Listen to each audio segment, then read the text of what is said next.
तो मूवी के स्टार्ट में हम दो डायनासोर्स को देखते हैं जो कि एक कपल होता है। उनके सामने उनके 3 अंडे पड़े होते हैं जिनमें से जल्द ही बेबी डायनासोर्स निकलने वाले थे। जल्द ही वो अंडे टूटते हैं और 3 क्यूट से डायनासोर्स बाहर आते हैं। उनमें से 2 डायनासोर्स हाइट में भी ठीक थे और एक्टिव भी थे, लेकिन एक बेबी डायनासोर अंडे के अंदर ही बैठा हुआ था। वो हाइट में भी छोटा था और बाहर भी नहीं आ रहा था। उसके पेरेंट्स उसका नाम आर्लो रखते हैं। फिर वो कपल डायनासोर्स अपने बेबीज को बाहर लेकर आते हैं और उन्हें अपना घर दिखाते हैं। ये कपल थोड़ी बहुत फार्मिंग भी किया करता था। इनमें बहुत ज्यादा प्यार था और अब तो इनके बेबीज भी हो चुके थे, तो ये एक प्यारी सी फैमिली बन चुकी थी। अब टाइम गुजरता जाता है और ये बेबी डायनासोर सब कुछ बड़े हो चुके थे। आर्लो के अलावा बाकी डायनासोर्स काफी एक्टिव थे। वो अपने पेरेंट्स की हर काम में हेल्प भी करवाया करते थे, लेकिन जब आर्लो को कुछ कहा जाता तो वो काम उसे हो ही ना पाता था। वो छोटी छोटी चीजों से डर जाया करता था। और वो डायनासोर कपल अपने बच्चों को अपने पास बुलाते हैं। वो उनको समझाते हैं कि देखो, जैसे आगे सर्दियां आ रही हैं, हमें बहुत ज्यादा खाना स्टोर करना है। उन्होंने एक स्टोर रूम बनाया होता है जिसके अंदर वो खाना स्टोर कर रहे थे।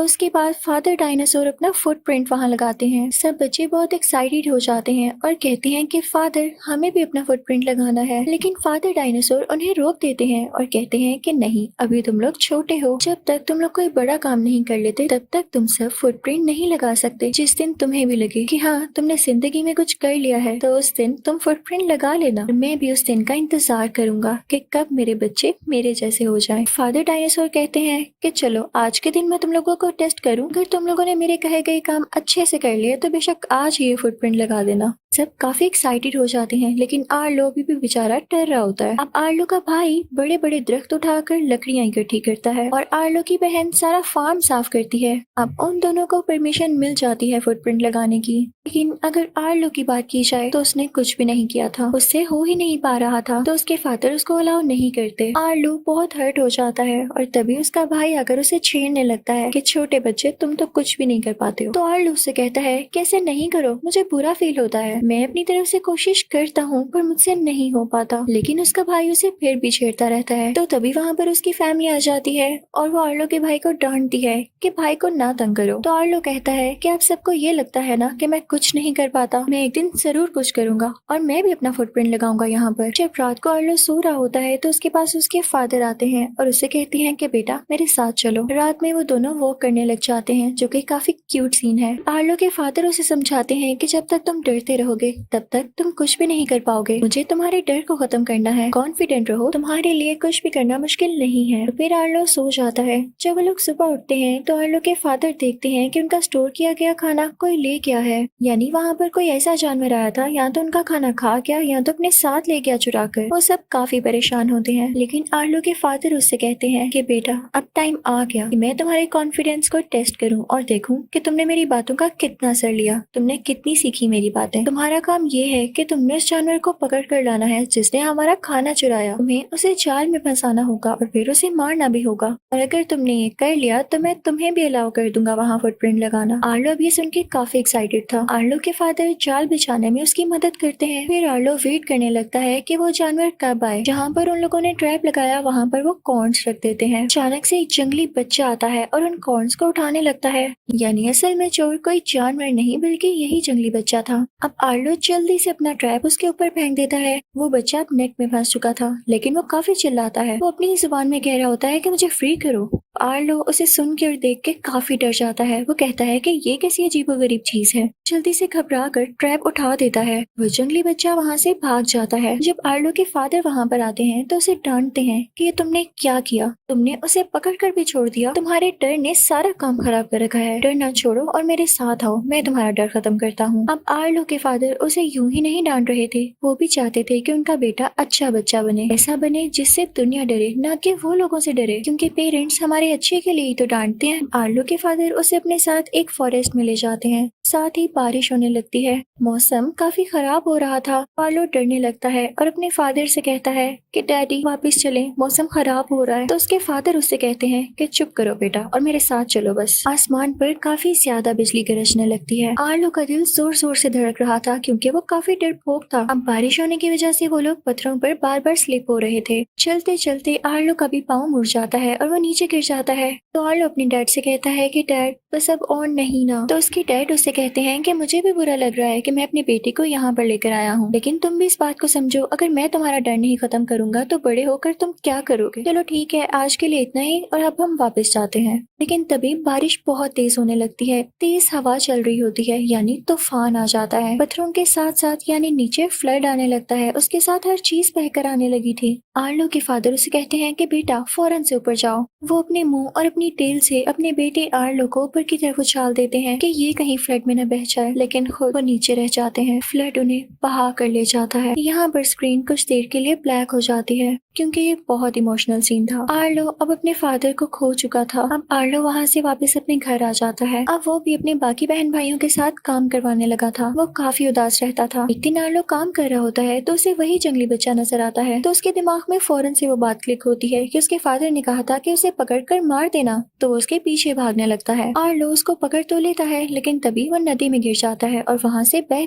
कर कहीं दूर आ जाता है। वो बेहोश हो चुका था और जब उसे होश आता है तो वो खुद को अकेला पाता है। वो काफी ज्यादा उदास था, लेकिन तभी उसकी नजर उसी जंगली बच्चे पर पड़ती है। वो उसके पीछे जाने लगता है और ऊपर की तरफ आ जाता है, लेकिन तभी उसे वो नदी नजर आती है जो कि उसके घर की तरफ जा रही थी। और उसे अपने फादर की भी बात याद आती है कि जब तुम्हें नदी नजर आ जाए तो फिर घबराना नहीं, क्योंकि तुम अपने घर का रास्ता ढूंढ लोगे। अब वो उस नदी के साथ साथ चलने लगता है, लेकिन बेचारे को भूख लगी हुई थी। तभी उसे एक फ्रूट नजर आता है जो कि दरख्त पे काफी ऊपर लगा हुआ था। आर्लो एक पत्थर के ऊपर अपने पाँव रख के वो फल खाने लगता है, लेकिन तभी वो पत्थर स्लिप हो जाता है और आर्लो उस पत्थर के नीचे आ जाता है। अब आर्लो का पाँव उस पत्थरों के अंदर स्टक हो गया था। काफी कोशिश करता है खुद को फ्री करने की, लेकिन फ्री नहीं कर पाता। सारा दिन गुजर जाता है, इवन ऐसे करते करते रात भी हो जाती है और आर्लो सो जाता है। लेकिन जब सुबह उसकी आंख खुलती है तो वो देखता है कि उसका पाँव फ्री है। किसी ने वहाँ पर एक जगह खोद रखी थी और उसके आसपास छोटे छोटे फुटप्रिंट्स थे। वो समझ जाता है कि ये जंगली बच्चे के फुटप्रिंट्स हैं और उसी ने आर्लो को फ्री किया है। आर्लो हिम्मत करता है और उठता है। आसपास की लकड़ियां इकट्ठी करके खुद के लिए एक होम बनाने लगता है, यानी शेल्टर, जिसमें वो रहेगा। तभी वहाँ पर वो जंगली बच्चा दोबारा आता है। वो आर्लो के लिए एक लिजर्ड लाता है क्योंकि उसे भूख लगी हुई थी, लेकिन आर्लो से कहता है पीछे करो इसे। आर्लो उससे भी डर जाता है क्योंकि वो जंगली लिजर्ड थी। फिर उसके बाद बच्चा एक बहुत बड़ा सा कीड़ा लेकर आता है। वो अपने मुंह से ही उसका सर अलहदा कर देता है और उसे इशारा करता है कि खाओ इसे, लेकिन आर्लो उससे भी नहीं खाता क्योंकि वो वेजिटेरियन था और पौधे और दरख्त और फ्रूट्स इस तरह की चीजें खाया करता था। अब उस बच्चे को समझ आ जाती है कि इसे क्या खाना है। वो उसके लिए वही फ्रूट लाता है जो कि आर्लो ने देखा था। आर्लो क्योंकि काफी भूखा था तो उसे तेजी से खाने लगता है। अब वो बच्चा समझ जाता है कि इसको क्या चाहिए, तो वो उसे अपने साथ एक जगह पर ले आता है जहाँ पर इस फ्रूट का दरख्त था। वहाँ पर काफी ज्यादा इस तरह की बेरीज लगी हुई थी। तो आर्लो के मुंह में पानी आ जाता है। वो फौरन से उसकी तरफ बढ़ने लगता है, लेकिन वो बच्चा उसे रोकने लगता है। पहले तो हमें समझ नहीं आती कि क्यों रोकता है, लेकिन जब आर्लो उस दरख्त के पास जाता है तो वहाँ पे एक बहुत बड़ा स्नेक निकलता है। वो आर्लो पर अटैक करने ही वाला होता है कि वो जंगली बच्चा उस स्नेक पर हमला कर देता है। उन दोनों में फाइट होती है और आखिरकार वो स्नेक वहाँ से डरकर भाग जाता है। अब वो लोग एक जगह पर जा रहे होते हैं कि तभी कुछ लकड़ियों में से और दरख्तों में से एक जायंट सा जानवर बाहर आता है जिसके सींग के ऊपर कुछ बर्ड्स बैठे हुए थे।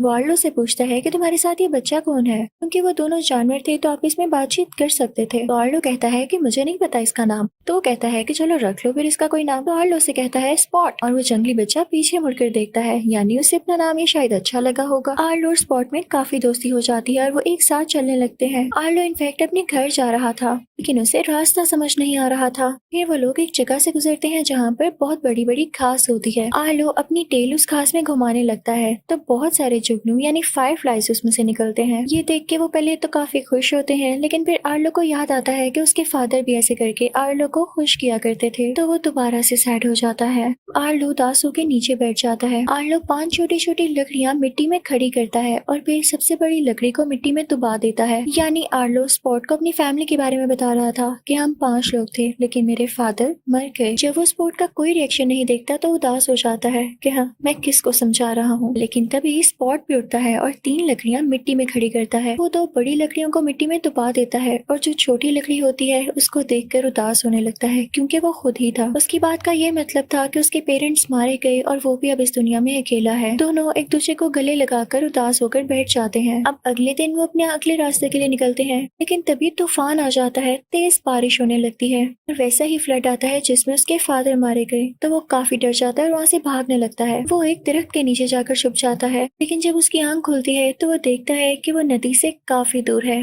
उसे नदी कहीं पर भी नजर नहीं आ रही थी जिससे वो अपने घर का पता लगा पाता। वो काफी उदास हो जाता है और आगे की तरफ बढ़ने लगता है। तभी उसे अजीब और गरीब से परिंदे नजर आते हैं। वो काफी चालाक परिंदे लग रहे थे। आर्लो उनसे कहता है कि क्या आप मुझे बता सकते हैं कि नदी किस तरफ है, मुझे अपने घर जाना है। तो वो परिंदे कहते हैं, अरे भाई हमें क्या पता, हमारा इससे लेना देना ही नहीं। तूफान या फ्लड में जो जानवर या परिंदे मारे जाते हैं हम तो उन्हें खाने निकले हैं। वो अजीबोगरीब दिखने वाले परिंदे उल्टा आर्लो से ही सवाल पूछ लेते हैं कि तुमने क्या उस जंगली बच्चे को देखा है तो हमें बता दो। अब आर्लो उनसे काफी डरा हुआ था क्योंकि उन परिंदों ने आर्लो के सामने ही एक लोमड़ी जैसे दिखने वाले छोटे से जानवर को खा लिया। आर्लो डर के बता देता है कि स्पॉट कहाँ पर है, लेकिन जब वो देखता है कि वो उनके पीछे लग गए हैं तो आर्लो स्पॉट को अपनी कमर पर बिठा के जोर जोर से भागने लगता है। तभी उन दोनों के सामने बड़े बड़े डायनासोर्स आ जाते हैं। वो आर्लो के पेरेंट्स से भी बड़े थे तो आर्लो काफी डर जाता है और दूसरी तरफ भागने लगता है। लेकिन तभी वहाँ पर एक बड़ा सा डायनासोर आता है जो उन दो डायनासोर्स का फादर था। वो आर्लो को वापस बुलाता है और कहता है कि डरो नहीं, हम भी वेजिटेरियन हैं। तो आर्लो उनसे कहता है कि क्या आप मुझे बता सकते हैं कि नदी कहाँ पर है, मुझे अपने घर जाना है। तो वो कहता है कि ठीक है मैं बता दूंगा तुम्हें,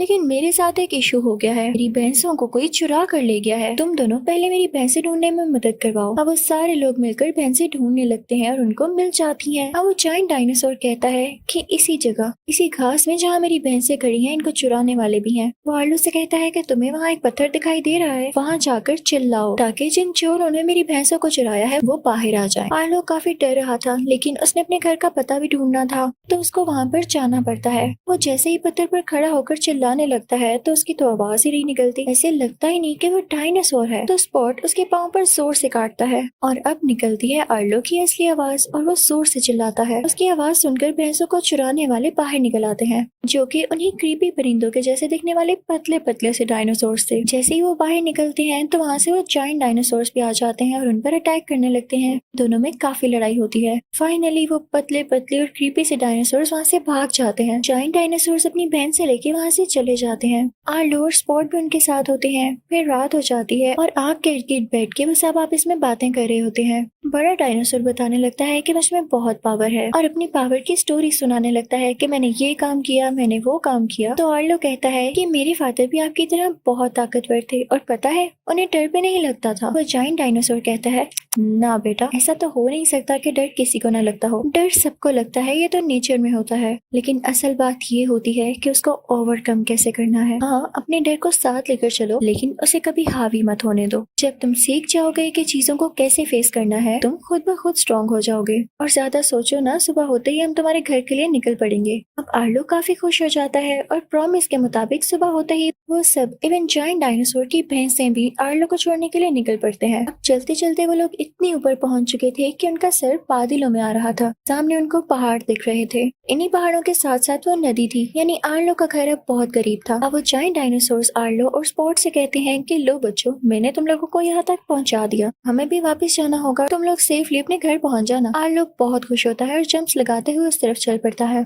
आर्लो और स्पॉट ऊंची ऊंची आवाजें लगाने लगते हैं क्योंकि वो बहुत खुश थे। लेकिन तभी हम देखते हैं कि सामने से कोई जंगली इंसान भी उन्हीं की तरह आवाजें निकाल रहा होता है। स्पॉट काफी गौर से उस इंसान को देखने लगता है। जैसे ही स्पॉट उसकी तरफ बढ़ने लगता है तो आर्लो उसे पकड़ लेता है और अपनी कमर पर बिठाकर आगे निकल जाता है। वो उन्हीं पत्थरों में पहुंच जाता है। लेकिन तभी वहाँ पर वो क्रीपी परिंदे दोबारा आ जाते हैं। वो स्पॉट को पकड़ के अपने साथ ले जाते हैं। आर्लो बहुत कोशिश करता है उसे छुड़ाने की, लेकिन वो नीचे गिर जाता है। आर्लो अब जंगली दरख्तों में फंस चुका था बहुत बुरी तरह से। आर्लो काफी दुखी हो जाता है, लेकिन तभी उसके सामने उसके फादर आते हैं। आर्लो जल्दी से उन दरख्तों के ट्रैप से खुद को फ्री करवाता है। वो अपने फादर के पीछे पीछे चलने लगता है और उनको देख के कहता है कि पापा आप वापिस आ गए, आप यहीं पर थे। लेकिन आर्लो नोट करता है कि उस गीली मिट्टी पर उसके पाँव के निशान तो पड़ रहे थे लेकिन उसके फादर के नहीं, यानी ये सिर्फ उसकी इमेजिनेशन थी। लेकिन उसके फादर इस इमेजिनेशन में उसे ये कह गए थे कि तुम्हें स्पॉट को ढूंढना होगा। आर्लो खुद भी स्पॉट को ढूंढना चाहता था क्योंकि वो उसे मिस भी कर रहा था।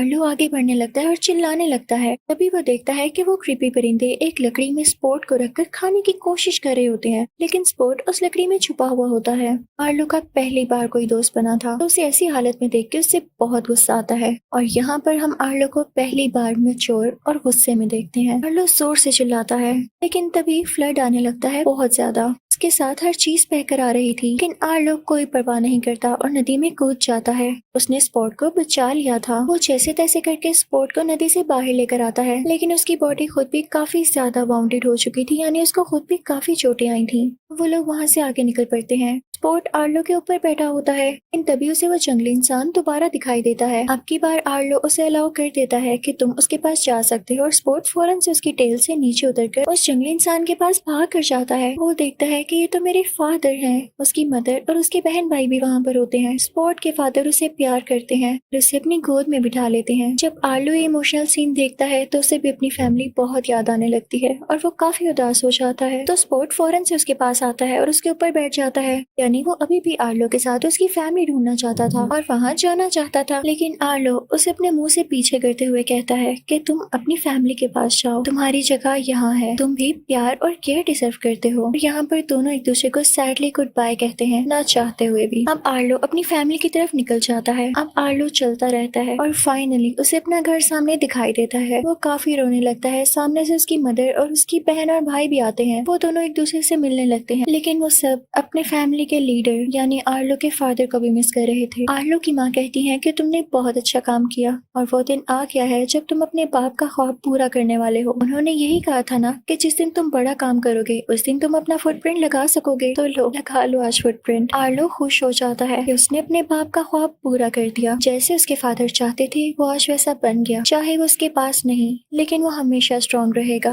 और अपने पापा को हमेशा याद रखेगा। इसी के साथ वो अपने फादर की फुटप्रिंट के साथ अपना फुटप्रिंट भी लगा देता है और इसी एंडिंग के साथ ये मूवी की स्टोरी यहीं खत्म होती है। आई होप आपको ये मूवी बहुत अच्छी लगी होगी। Thank you for watching.